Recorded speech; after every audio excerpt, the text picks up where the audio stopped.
After revelations about his alleged ties to trafficker Jeffrey Epstein came to light, Prince Andrew was eventually cut off from his sizable allowance from the royal family. But he's still trying to hold on to one of his biggest assets. Andrew was publicly punished in January 2022 when Queen Elizabeth II stripped him of his military titles and His Royal Highness honorific. That was just a month before Andrew settled a lawsuit filed by Virginia Giuffre, who claimed Epstein had trafficked her to the Duke of York when she was just 17. Galen tells me that I have to do for Andrew what I do for Jeffrey. Andrew was apparently able to keep his allowance, though, until some time after his mother's death. An updated version of author Robert Hardman's book Charles III, New King, New Court, The Inside Story, confirms that King Charles stopped giving Andrew a yearly allowance at some point. A source confirmed this to the Daily Mail, saying, "The Duke is no longer a financial burden on the King." Just how much of a burden was he? According to the Daily Mail, Andrew's allowance was about £1 million per year, which shakes out to roughly $1.3 million.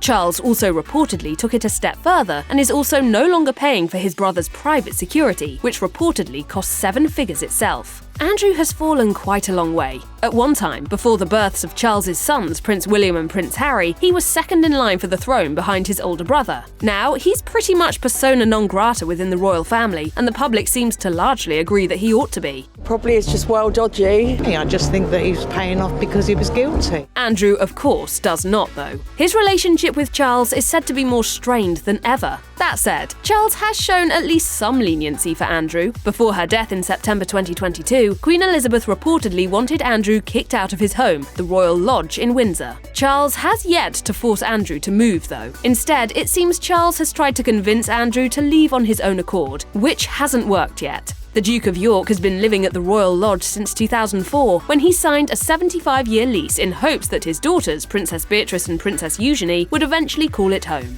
Unfortunately, the upkeep of the 30-room mansion is said to cost $520,000 per year. Andrew has reportedly been neglecting that upkeep, and now the house needs repairs estimated to cost more than $2.6 million.